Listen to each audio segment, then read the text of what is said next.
Samantala, pinasasampalan ng patong-patong na reklamo ng Kamara si Vice President Sara Duterte. Ito'y alinsunod sa rekomendasyon ng House Committee on Good Government and Public Accountability na siyang duminig sa mga kontrobersyang ibinato laban sa Vice Presidente. Si Mela Las Moras sa report.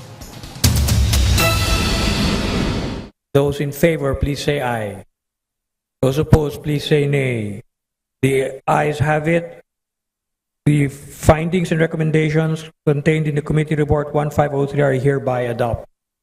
Pinagtibay na ng Kamara ang committee report ng House Committee on Good Government and Public Accountability na naglalaman ng kanilang rekomendasyon na sampahan na ng patong-patong na reklamo si Vice President Sara Duterte. Ito ay kaugnay pa rin ng umano'y maling paggamit niya ng confidential funds at iba pang mabibigat na issue laban sa kanya.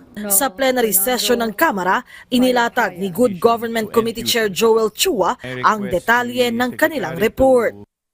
The committee conducted a total of 8 public hearings with respect to the legal action to file cases against officials for the following. Number 1, technical malversation. Number 2, falsification and use of falsified document under Article 170 and 171 of the Revised Penal Code. Number 3, perjury. Number 4, bribery and corruption.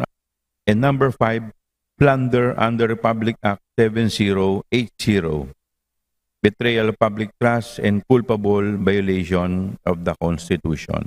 Bukod dito, pareho na ring lusot sa plenaryo ang committee reports ng TRICOM at QUADCOM na bunga rin ng mga komprehensibo nilang pagdinig sa ilalim ng 19th Congress. Para sa dalawang joint panel, mahalaga ang kanilang mga rekomendasyon para mapagbuti pa ang estado ng iba't ibang sektor sa lipunan. It cannot be denied that the digital sphere has become a battleground of disinformation, misinformation, and fake news, with deepfakes posing as an essential, urgent threat. Without coordinated regulatory and technological responses, these online falsehoods will continue to fracture national unity and trust in democratic institutions. At the conclusion of our work, Mr. Speaker, QUADCOM was able to prove the critics wrong. It does not exist for political persecution nor cheap propaganda.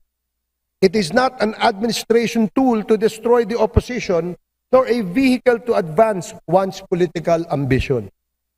Mr. Speaker, the QUADCOM committee report contains established facts that hurdled the test successfully. Kasabay niyan, ilang mahalagang panukala rin ang inaprubahan ng mga kongresista sa huling pagbasa tulad ng Anti-Pogo Bill. Mela Las Moras para sa Pambansang TV sa Bagong Pilipinas.